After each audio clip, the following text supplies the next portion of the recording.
très heureux d'être auprès de vous, à côté de vous, pour parler de la part du Seigneur. Ce matin, le Seigneur m'a mis à cœur de parler quelque chose qui est très important pour tout le monde. La semaine passée, nous avons parlé de la repentance. J'étais vraiment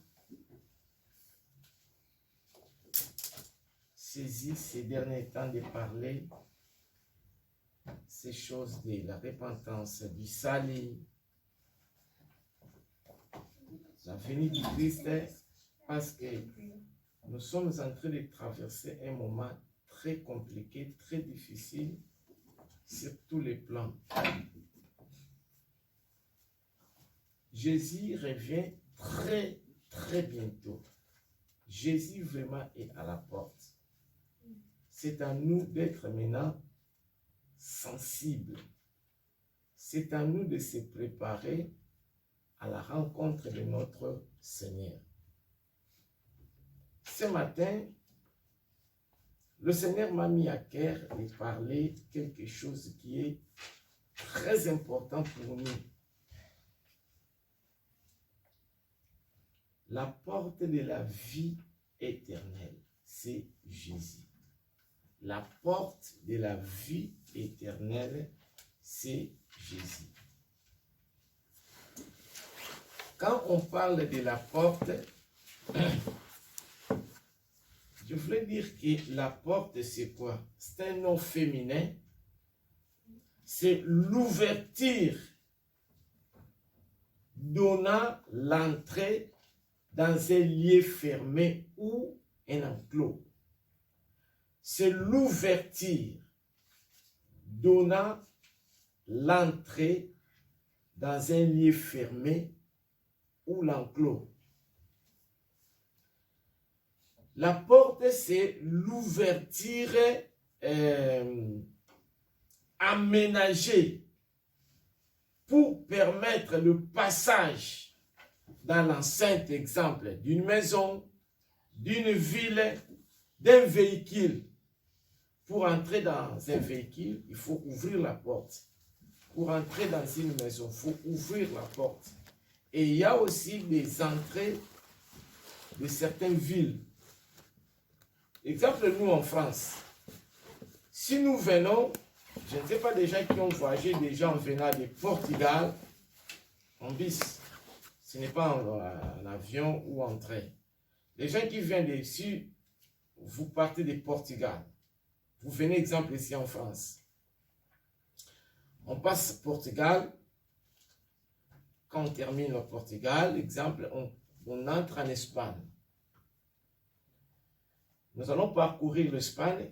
Quand on entre, si nous voulons entrer entre l'Espagne et la France, il y a une barrière.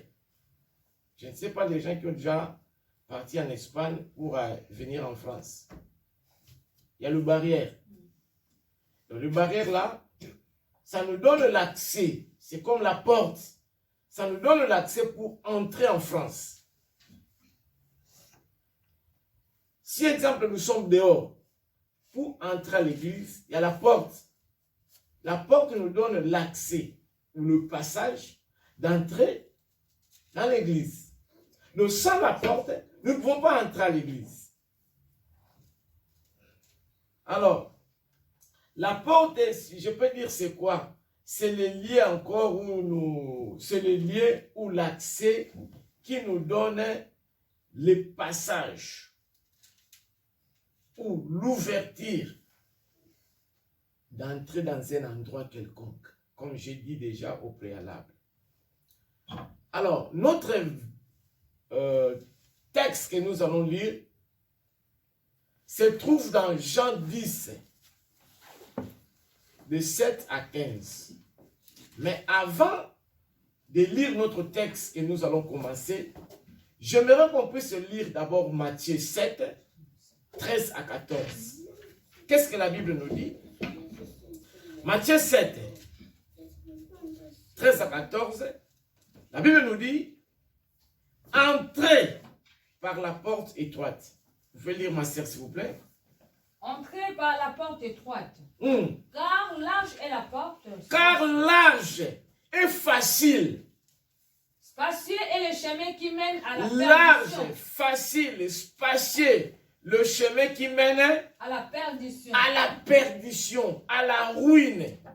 Après, et il y en a beaucoup qui entrent par là. Ce sont nombreux, ce sont beaucoup qui passent par là, qui entrent par là. Vous voyez, on nous dit que entrer par la porte, comment? Étroite. Étroite. Et cette porte est comment? Large. Et comment? Et la porte, car large est la porte spacieuse. Large est la porte et c'est spacieux et facile. Le chemin qui mène à la perdition, à la ruine. Donc le chemin qui nous amène à la ruine est spacieux, est large, est facile. Alors, qu'est-ce qu'on nous dit? Nombreux.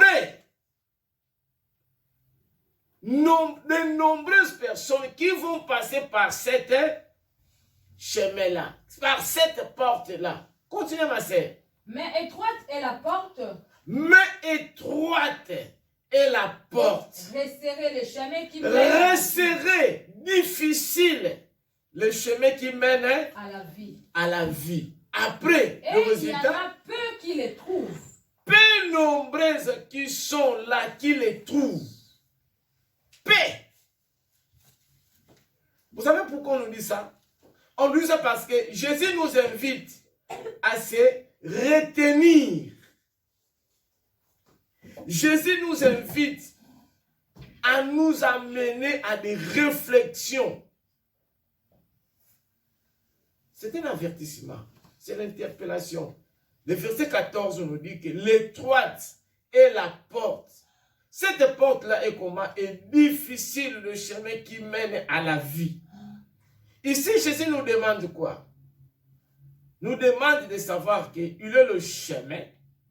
Jésus est le chemin tracé, qui est étroite, qui est difficile. Mais il conduit à la vie éternelle. Donc, c'est Jésus qui est là, l'entrée de la porte du chemin qui mène à la vie éternelle. Très chers frères et sœurs, je voulais vous dire quelque chose. Avant de commencer notre texte, je voulais qu'on puisse entrer par cette introduction pour savoir que la vie de Dieu, le royaume de Dieu, doit être notre priorité majeure pour tout le monde. Le temps que nous sommes en train de traverser, il faut qu'on puisse entrer par Jésus, qui est la porte qui nous amène à la vie éternelle.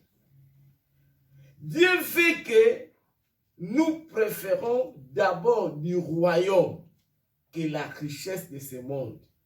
Dieu fait que nous préférons d'abord le royaume que l'argent. Il faut que nous aimons d'abord le royaume, de rechercher premièrement le royaume, plus que toute autre chose. Pourquoi?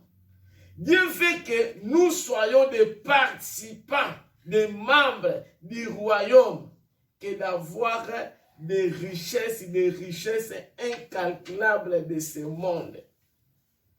Pourquoi? Parce que ce monde passera, ma sœur. Ce monde passera, mon frère.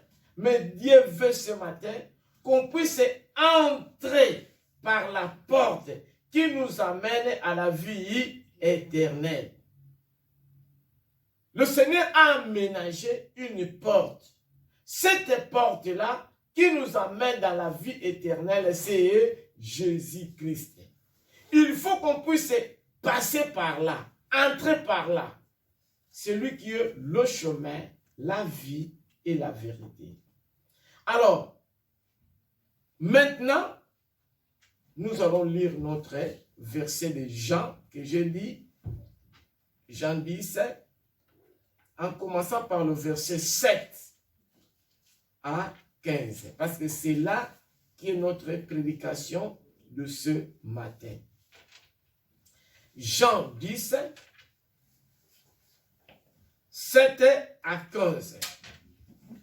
Jésus leur dit encore, en vérité, je vous l'ai dit. Ici, c'est Jésus qui parle. Il dit oui. Jésus, il nous déclare ce matin. Jésus, il nous parle ce matin. Il dit en vérité, en vérité. Ce n'est pas les mensonges, mais c'est la vérité. Parce que c'est lui qui est la vérité. C'est lui qui est la vie. Donc, ce matin, le Seigneur, il veut nous parler, il veut nous montrer que c'est lui qui est la porte. C'est lui qui entre en passant par lui, il sera sauvé. Celui qui ne pourra pas entrer par Jésus, il ne trouvera pas la nourriture. Il ne trouvera pas la vie éternelle. Raison pour laquelle il nous parle dans le verset 9 qu'il est la porte. Continuez ma sœur. Je suis la porte des brebis. Il est la porte des brebis. Ce matin, le Seigneur, il nous parle, c'est lui qui est la porte. Comme j'ai dit par définition que c'est l'ouverture menant à l'entrée dans un lieu fermé. C'est l'ouverture aménagée qui permet de quoi? D'entrer dans une maison, dans une ville, dans un véhicule. L'entrée pour aller à la vie éternelle. Nous allons passer. Il faut passer par Jésus. C'est lui l'entrée. C'est lui la porte. Continuez. Tous ceux qui sont venus avant moi sont des voleurs et des brigands. Toute personne qui est venue avant Jésus sont des qui? Des voleurs et des brigands. Sont des voleurs, sont des brigands. Donc, ils ne sont pas là pour apporter la vie, mais ils sont là pour faire n'importe quoi. Ils sont des voleurs, des brigands. Mais les brebis ne les ont point écoutés. Je suis la porte. Si quelqu'un entre par moi, il sera sauvé, et il entrera et il sortira et il trouvera des pâturages. Voilà. Le voleur ne vient que pour dérober, égorger et détruire. Moi, je suis venu afin que le brebis ait la vie et qu'elle soit dans l'abondance. Calme un peu là.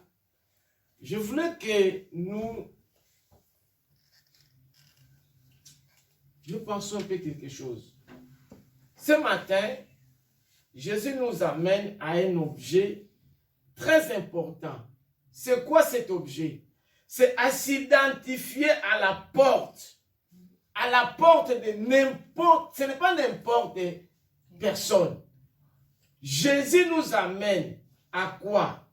À s'identifier à la porte des brebis qui nous amène à la vie éternelle.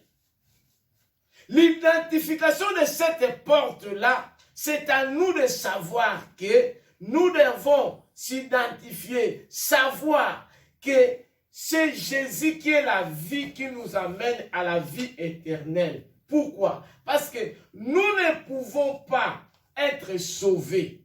Nous ne pouvons pas accéder auprès du Père sans passer par Jésus-Christ qui est mort à la croix pour nous sauver, pour nous délivrer, pour nous restaurer et pour nous donner la vie éternelle. Donc, Jésus-Christ, il est la porte.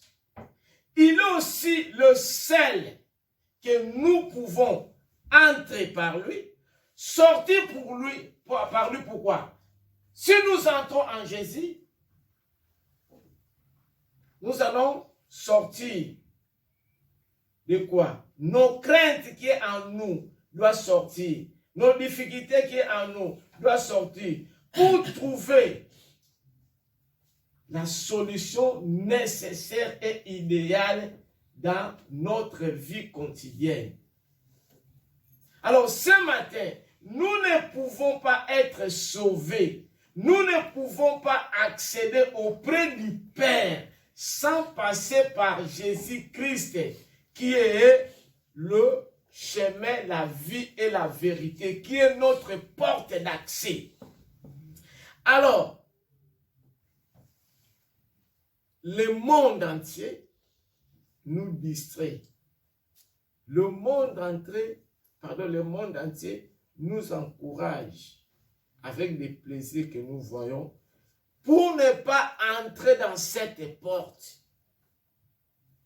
Parce que le diable, comme la Bible nous a dit, il est venu, mais il n'est pas le bon berger. Il est le voleur, il est le brigand. Il ne connaît même pas le brebis. Il s'en fout des brebis. Il ne s'occupe pas des brebis. Mais Jésus-Christ, il est là. Il nous demande par sa grâce d'entrer dans cette porte qui est le bon chemin.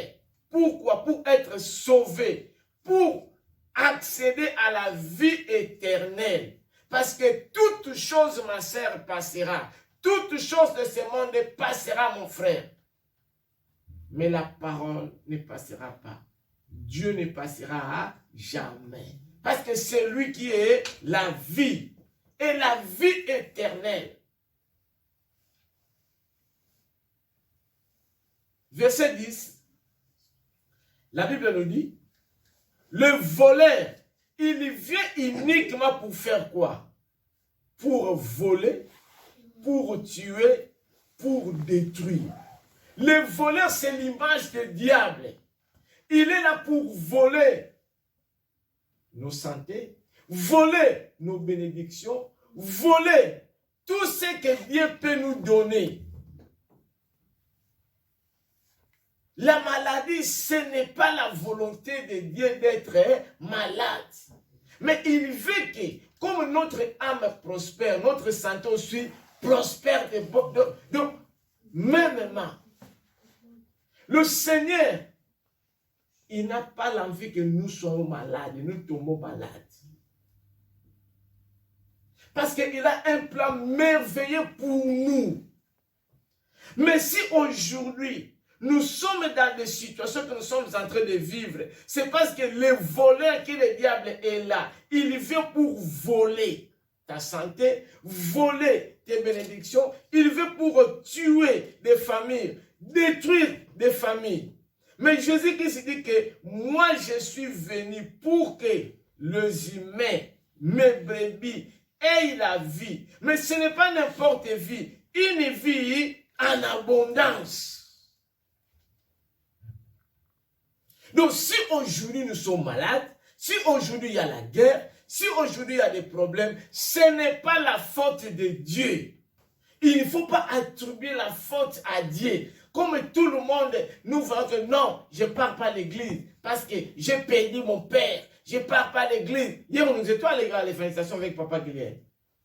On a écouté de telles réponses. La personne dit que je n'irai pas à l'église. Je ne vais pas à l'église parce que tu vois, mon père est mort. Donc, il donne la raison. Il ne peut pas aller à l'église parce que son père est mort. Toute sa vie, je ne dois pas faire ça parce que... Mais tu attribues la faute à Dieu. Toi-même, quelle relation que tu as à Dieu? Quelle relation que tu portes en Dieu? Comment tu te sais toi-même vraiment? Même si cette personne-là vivait 100 ans, un jour devrait toujours mourir.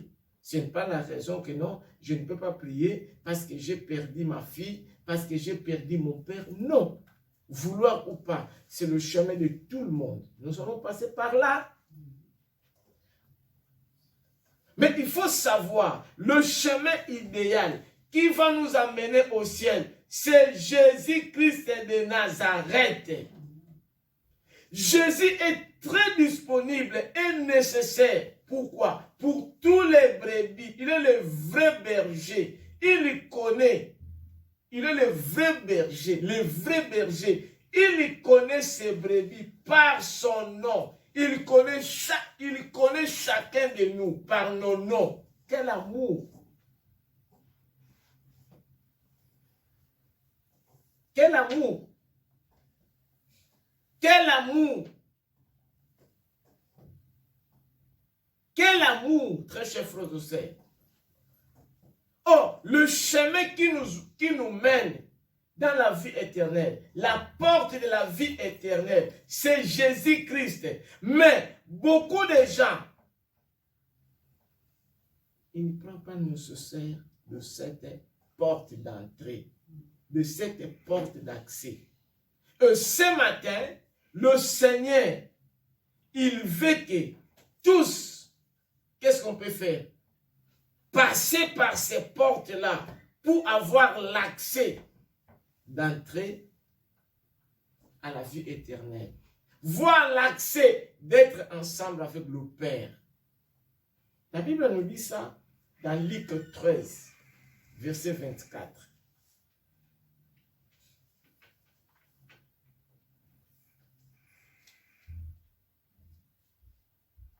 Luc 13. Efforcez-vous d'entrer par la porte étroite, car je vous le dis, beaucoup chercheront à entrer et ne le pourront pas. La Bible nous dit, efforcez-vous. Efforçons-nous. La porte est étroite, mais il y aura du monde qui aura la foi, l'accès, entrer dans cette porte. Pourquoi? Parce que toute personne qui va entrer dans cette porte-là, toute personne, tout le monde qui auront l'accès d'entrer dans cette porte-là, ils auront l'accès au festin du royaume. Parce que c'est Dieu qui nous affirme.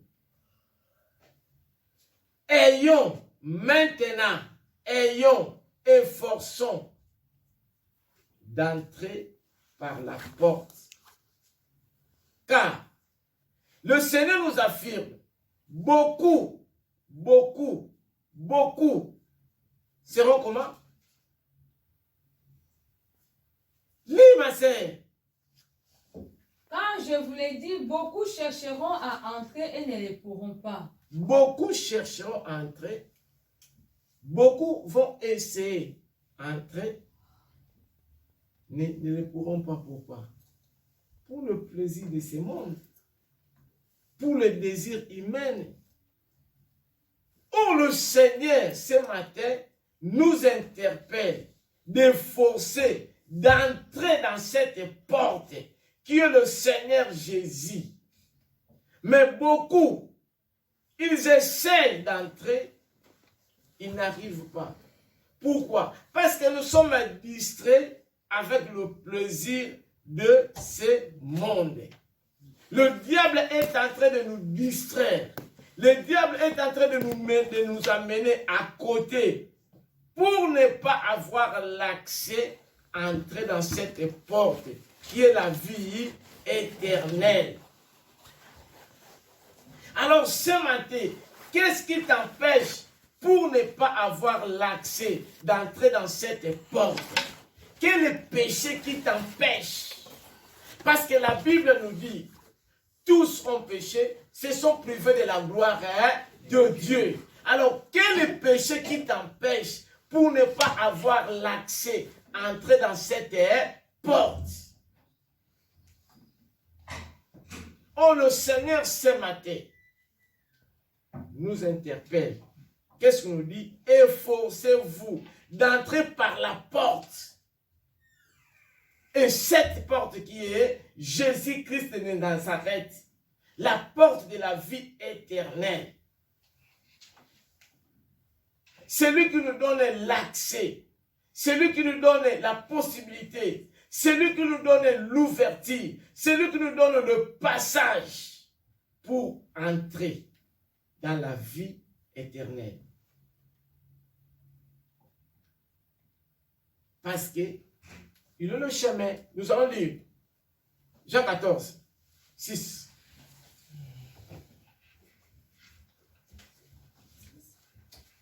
Jean 14. Jean chapitre 14, verset 6, j'ai lu le nom de Jésus. Jésus lui dit, je suis le chemin, la vérité et la vie. Nul ne vient au Père que par moi. Ça, c'est Jésus lui-même qui nous dit. Jésus lui-même nous dit que je suis le chemin, la vie. C'est Jésus. La vérité, c'est Jésus. Jésus lui-même, il nous dit que je suis le chemin, je suis la vérité, je suis la vie. Personne ne peut aller au Père autrement que par moi. Personne ne peut aller au Père sans passer par Jésus. Parce que c'est lui qui est la porte, c'est lui qui est le chemin, c'est lui qui est la vérité, c'est lui qui est la vie. Notre très cher frère Joseph, notre première priorité doit être le Seigneur Jésus. Parce qu'il est la porte, il est le chemin, il est la vie. Jésus, il dit que je suis le chemin, la vérité, la vie. Personne ne peut aller au Père sans passer par moi.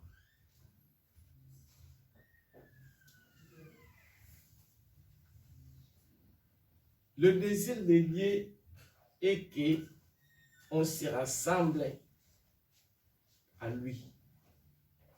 Pourquoi? Parce que c'est lui qui est le chemin de l'éternité, connu. C'est Jésus incarné, le chemin de l'amour que l'humain doit passer pour aller au Père. Pourquoi? En passant par Jésus, Dieu nous accueille tel que nous sommes. Quel est notre attachement au Seigneur ce matin? En passant par Jésus, le Seigneur nous accueille parce que nous sommes ses enfants bien-aimés. Il n'y a pas d'autre accès. Il n'y a pas d'autre moyen. Il n'y a pas d'autre passage. La porte pour aller au Père, il faut Jésus-Christ. J'étais touché hier, on était en évangélisation. Il y avait un monsieur, il nous a menés dans des choses qui, vraiment très chers frères et sœurs, il faut que nous ayons la connaissance de la parole de Dieu. Il faut lire, parce que la parole de Dieu, c'est lui-même Dieu.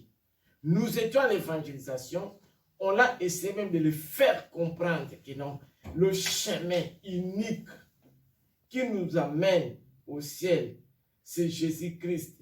Mais il avait le sentiment personnel, comme il sait que nos prières doivent seulement passer par la Vierge Marie. Nous avons essayé de le faire comprendre. Je lui ai montré même le verset biblique qui est dans Timothée 2, 1 Timothée 2, 5, que c'est lui qui est Jésus-Christ, qui est notre médiateur. Nous avons un autre médiateur, c'est seulement Jésus, qui nous amène auprès du Père. Vous pouvez mettre ça s'il vous plaît. 1 Timothée 2, 5.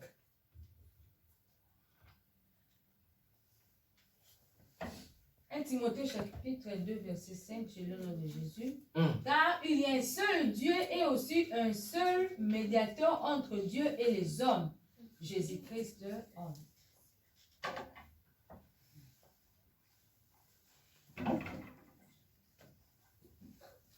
Si on commence par 2 Timothée, parce que j'ai donné le verset 5, on va commencer par 1 Timothée 2, verset 3. On dit, voilà ce qui est bon, agréable à Dieu, notre Sauveur. qui veut que tous les humains soient sauvés et parvenir à connaître la vérité. Est-ce que vous voyez? Dieu veut que tous les humains soient sauvés et parvenir à connaître la vérité qui est le Seigneur. Et puis il dit que quand il y a un seul Dieu, un seul intermédiaire, médiateur entre Dieu et les hommes, les êtres humains, l'homme que Jésus-Christ qui s'est donné lui-même comme un rançon pour la libération de tous. Très chers frères et sœurs, vraiment, raison pour laquelle si on dit de passer tous les samedis pour faire l'évangélisation, c'est très important. Nous voyons de telles choses, la Bible nous dit, nous montre, voilà ce qui est bon, voilà ce qui est agréable. Pourquoi? De savoir la vérité, de savoir ce que vous ne connaissez pas. Nous avons un seul Dieu. Nous avons un seul médiateur qui est Jésus-Christ. Il est un autre intermédiaire entre nous les humains et Dieu. C'est lui qui est la porte.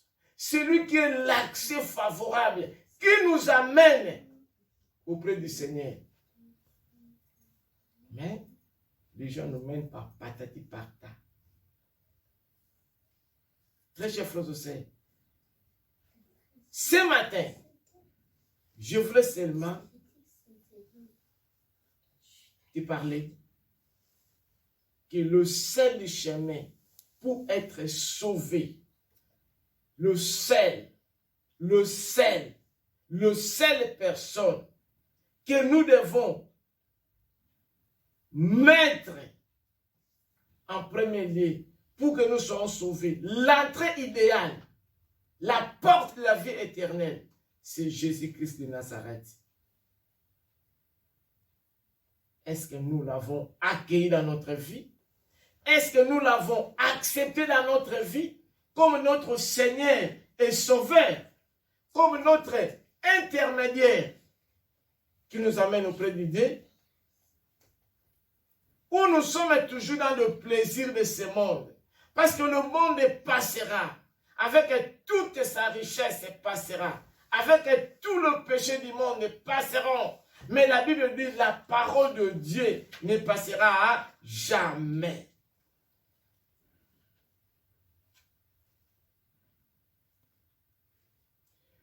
L'ouverture qui peut nous donner l'accès auprès du Père, c'est le Seigneur Jésus. Parce que la Bible nous dit, il n'y a pas de salut à aucun autre nom. Dans le ciel, sur la terre, sous la terre. Il n'y a pas un autre nom qui nous a été donné par lequel nous devons être sauvés. C'est le nom de Jésus de Nazareth. C'est lui la porte favorable pour la vie éternelle. Pour le moment,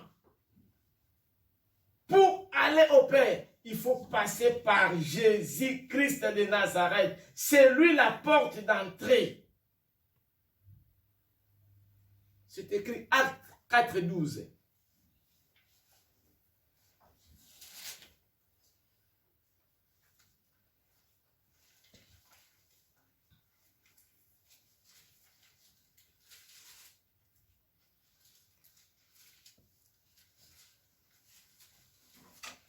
Je lis au nom de Jésus. Il n'y a de salut en aucun autre, car il n'y a sous les ciels aucun autre nom. Est-ce que nous avons écouté? Le salut ne s'obtient en lui, seulement en Jésus-Christ. Le salut ne s'obtient qu'en Jésus-Christ. Pourquoi? Car nulle part dans le monde entier, Dieu a donné aux hommes, aux êtres humains, quelqu'un d'autre par qui nous pourrions être sauvés. Nulle part. C'est écrit. Il y a le salut à aucun autre, car il y a sous le ciel aucun autre nom, dans le ciel, sur la terre, sous la terre, qu'il a été donné parmi les hommes par laquelle nous devons être sauvés.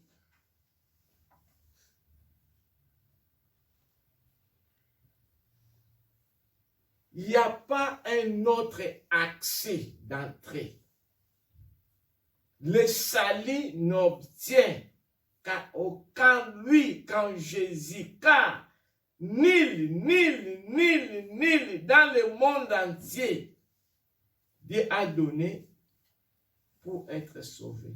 C'est seulement Jésus-Christ de Nazareth. Jésus, c'est la porte d'entrée pour qu'aujourd'hui, nous ayons l'accès auprès du Père.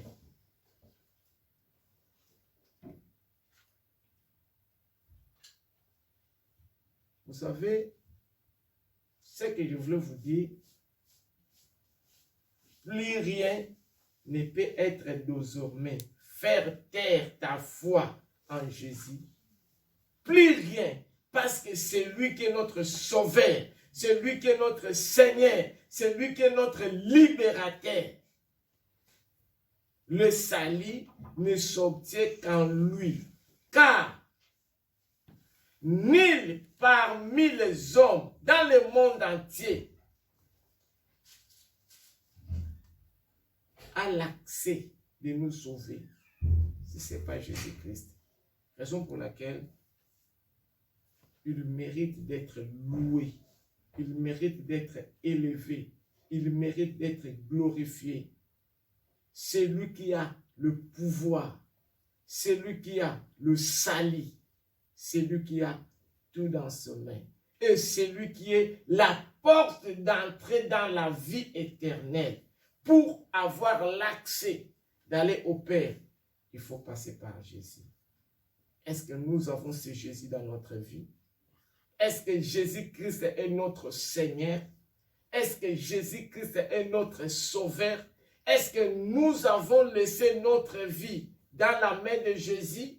Est-ce que c'est Jésus qui gère toutes choses de notre vie? Est-ce que c'est Jésus qui est notre conducteur? Est-ce que c'est Jésus qui est notre roi? Ou nous avons d'autres personnes à côté, d'autres priorités à côté? Mais ce matin, le Seigneur nous parle. C'est la porte qui nous donne l'accès à la vie éternelle. La porte de la vie éternelle, c'est Jésus-Christ de Nazareth. C'est lui, l'ouverture donnant l'entrée dans le lieu céleste. C'est Jésus de Nazareth. Je voulais qu'on puisse lire Romains 8, 8 à 12. Romains 8.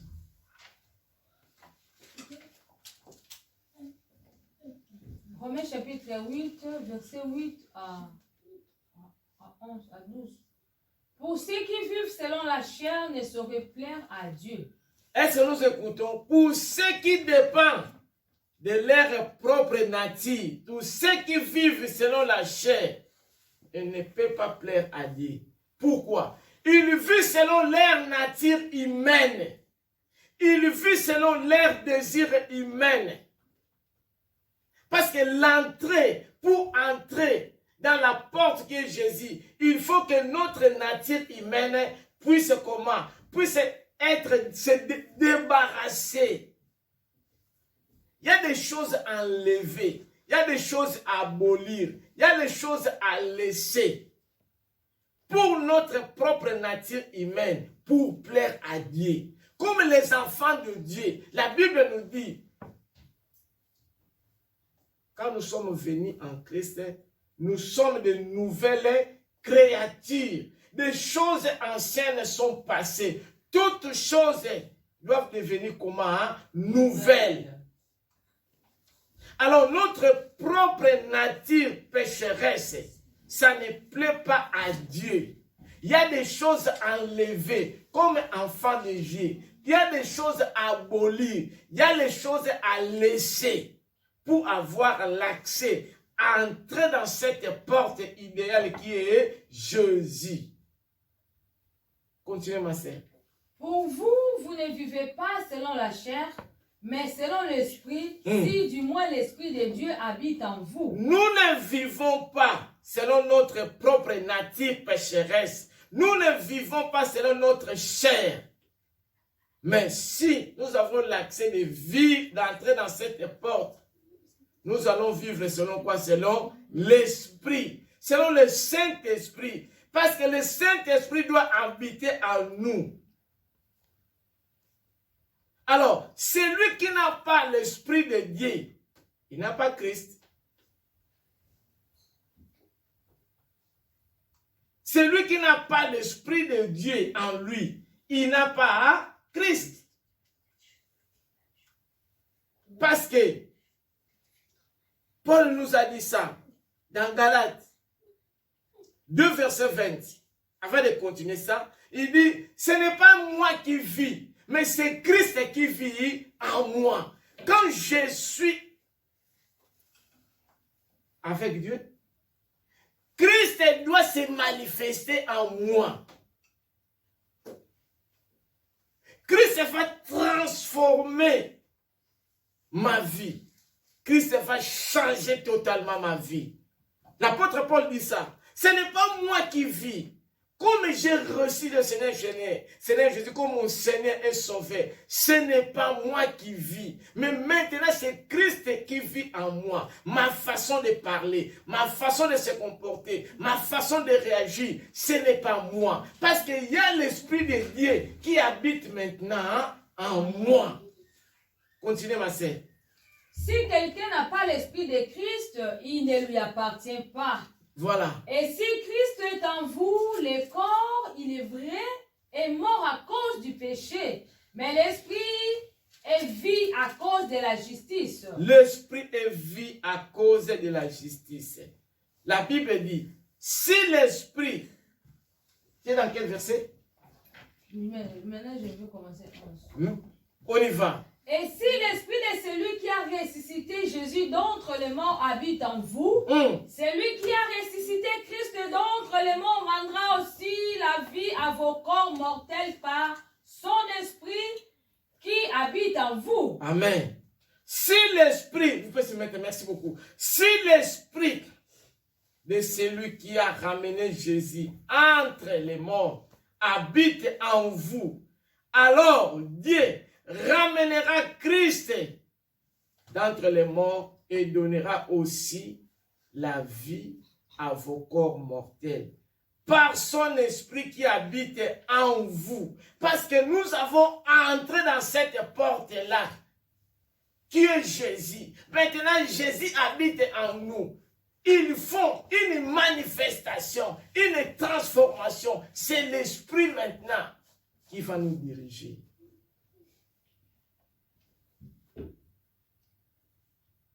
Comme Paul a dit, comme j'ai reçu Christ, ce n'est pas moi qui vis, mais c'est Christ qui vit en moi. Galates 2, verset 20.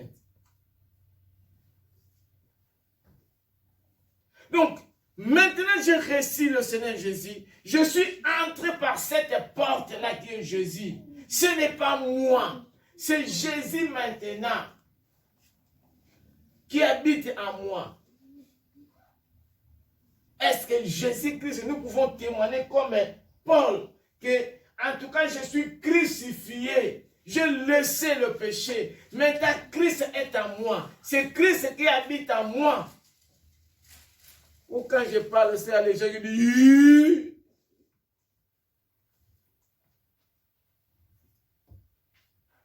Galates 2, 20, je lis au nom de Jésus. J'ai été crucifié avec Christ, et si je vis, ce n'est plus moi qui vis, c'est Christ qui vit en moi. Si je vis maintenant dans la chair, je vis dans la foi au Fils de Dieu. La Bible nous dit, ce que Paul nous dit est vrai. Devant Dieu, il affirme que je ne mens pas. Ensuite, il dit, j'ai été crucifié avec Christ. Avec Christ. Donc, Christ, il est crucifié avec Christ. Donc, Christ est en lui. Donc, en lui, il y a Christ, il y a la vie de Christ. Christ vit en lui. C'est Christ qui est maintenant tout pour lui. Sa vie humaine, actuellement, ça ne se voit pas. Mais Christ est en lui dans la foi. Le Fils de Dieu qui a amené toute sa vie dans sa vie. Christ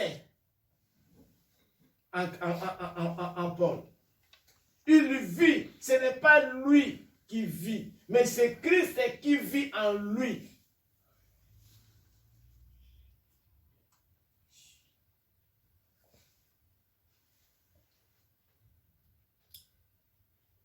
Nous sommes à la fin de notre prédication.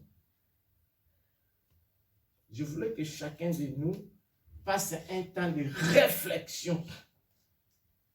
Jésus est disponible maintenant parce qu'il est le vrai berger. Il connaît chaque brebis par son nom. Elle que Jésus nous connaît. Jésus est disponible et nécessaire pour tous les brebis. Ce matin, Jésus est disponible parce que c'est lui qui est le chemin de la vie éternelle. La Bible nous dit, car Dieu a tellement aimé le monde, il a donné son Fils unique, Jésus, afin que quiconque croit en lui ne périsse point, mais qu'il ait la vie éternelle.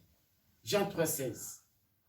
Car Dieu a tellement aimé le monde, il a donné son Fils unique, qui est l'accès, qui est la porte, pour que tout le monde puisse entrer dans le royaume. Car Dieu a tellement aimé le monde, il a donné son Fils unique, afin que quiconque croit en lui ne périsse point, mais qu'il ait la vie éternelle. La porte d'entrée, la porte de la vie éternelle, c'est Jésus-Christ de Nazareth. Dieu a tellement aimé le monde. Dieu n'a pas vu nos fautes, nos défaillances, nos faiblesses, mais Dieu a aimé le monde. Il a donné son Fils unique qui est la porte d'entrée, la porte d'accès. Très chers frères et sœurs, maintenant c'est le moment de la grâce. C'est maintenant. Ce n'est pas demain, ce n'est pas le lendemain. Dieu a tellement aimé le monde qu'il a donné son Fils unique afin que quiconque croit en lui ne soit pas perdu, mais qu'il ait la vie éternelle. Pourquoi? Il a donné son Fils parce que c'est lui la porte de la vie éternelle. Dieu n'a pas vu nos fautes, Dieu n'a pas vu nos défauts, mais Dieu a donné son Fils, a donné pour nous sauver, pour nous délivrer, pour remettre la séparation qui était faite entre l'homme et Dieu. Dieu a donné son Fils unique pour nous sauver. Dieu n'a pas vu nos défauts, Dieu n'a pas vu nos manquements, Dieu n'a pas vu nos défaillances, mais il a donné son Fils unique, afin que quiconque croit en lui ne périsse point, mais qu'il ait la vie éternelle. La vie éternelle se trouve qu'en Christ. Mes bien-aimés, nous pouvons passer tous nos temps, 100 ans comme j'avais dit, 200 ans dans ce monde. Mais si nous n'avons pas reçu Jésus-Christ si nous n'avons pas passé par cette porte, nous n'avons pas l'accès de devenir l'enfant de Dieu. Se trouve dans Jean 1, 12 à 13. La Bible nous dit, à tous ceux qui l'ont reçu, à tous ceux qui croient en lui, le Seigneur les a donné le pouvoir, vous pouvez lire ma sœur, de devenir enfants de Dieu. Mais à tous ceux qui l'ont reçu, à ceux qui croient en son nom, elle a donné le pouvoir de devenir enfants de Dieu. Cependant, mais, condition, complément circonstanciel des conditions, mais, cependant, à tous ceux qui l'ont reçu, à tous ceux qui l'ont accepté, à tous ceux qui l'ont accueilli, le Seigneur a fait quoi? Il a donné le pouvoir de devenir enfant de Dieu. Elle les a donné le pouvoir de devenir enfants de Dieu. À tous ceux qui l'ont reçu, à tous ceux qui l'ont accepté, à tous ceux qui l'ont accueilli, parce que c'est lui la porte de la vie éternelle. Le Seigneur les a donné le pouvoir, le droit. Pour devenir un enfant de Dieu, il faut passer par Jésus-Christ. Très chers frères et sœurs, ce matin, je voulais te dire, nous tous, nous sommes les créatures de Dieu. C'est Dieu qui nous a créés, bien sûr. Mais pour devenir enfant de Dieu, il faut passer par la porte qui est Jésus. Il faut accepter Jésus-Christ comme ton Seigneur et te sauver. Maintenant, tu as le droit de devenir enfant de Dieu. Ce n'est pas en passant par Maman Maria. Ce n'est pas en passant par quelqu'un. Oh papa un tel. Oh saint un tel. Non. Le chemin idéal, c'est Jésus-Christ de Nazareth. À tous ceux qui l'ont reçu, à tous ceux qui l'ont accueilli, à tous ceux qui l'ont accepté, ils ont le droit de devenir enfants de Dieu. C'est lui la porte idéale de la vie éternelle. C'est Jésus-Christ. Nous sommes à la fin de notre prédication. Nous allons lire un verset qui va nous amener de réfléchir. Ésaïe 60, 12 à 13. C'est là où nous allons réfléchir ce matin. Très chers frères et sœurs, ce matin, le Seigneur nous amène à un objet très important. C'est de s'identifier à la porte qui est Jésus-Christ. Parce que c'est lui qui nous amène à la vie éternelle. Nous ne pouvons pas être sauvés. Nous ne pouvons pas accéder auprès du Père sans passer par Jésus-Christ. À tous ceux qui l'ont reçu, à tous ceux qui croient en son nom, c'est lui la porte, c'est lui la vie, c'est lui le chemin, c'est lui la vérité qui amène au Père. Il nous a donné le pouvoir, les droits, la capacité de devenir un enfant de Dieu. Nous allons lire Ésaïe 60, c'est là où nous allons terminer. Ésaïe 60, 11 à 12.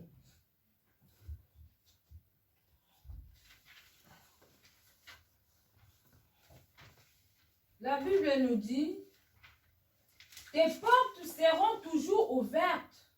Elles ne seront fermées ni jour ni nuit. Tes portes seront toujours ouvertes. Le Seigneur a dit à Jérusalem, mais maintenant le Seigneur parle à nous. Le Seigneur parle à nous ce matin de se lever. Pourquoi? Parce qu'il nous recommande ce matin d'ouvrir le cœur de notre d'ouvrir la porte de notre cœur pour que Jésus entre. De venir à Jésus parce que c'est lui qui est la porte. Il dit, les portes seront toujours ouvertes. On ne les fermera ni jour ni nuit. Après quoi? Le Seigneur veut qu'il puisse te donner tes trésors, tes richesses. Mais est-ce que la porte, Jésus, tu l'as accepté, tu l'as reçu, tu l'as accueilli dans ta vie? Vous avez besoin de la guérison. Vous avez besoin de la prospérité. Vous avez besoin du bonheur. Mais dans ton cœur, Jésus est là. Parce que c'est Jésus qui amène tout ça. Jésus qui amène tout ça. Il veut que la porte, jour et nuit, qu'il soit là, qu'il entre dans ta vie. Parce que c'est lui qui va amener la richesse, le trésor, la prospérité dans ta vie. Après, verset 12. Car la nation et le royaume qui ne te serviront pas périront, ces nations-là seront exterminées. Il nous dit, hein, le peuple, les royaumes, qui ne serviront pas, qui refuseront, nous allons être comment? Nous allons périr, nous allons disparaître. Mais c'est maintenant le temps pour ne pas disparaître, pour ne pas périr. Le moment de la grâce, c'est maintenant. Parce que la porte de la vie éternelle, c'est Jésus-Christ de Nazareth. C'est Jésus-Christ de Nazareth. Le Seigneur ne veut pas qu'on puisse périr. Le Seigneur ne veut pas qu'on puisse se perdre, mais le Seigneur veut qu'on puisse se sauver et avoir la vie éternelle en Jésus-Christ, qui est notre Seigneur sauvé, qui est la porte d'entrée au royaume du ciel, qui est la porte d'entrée dans la vie éternelle. Prions.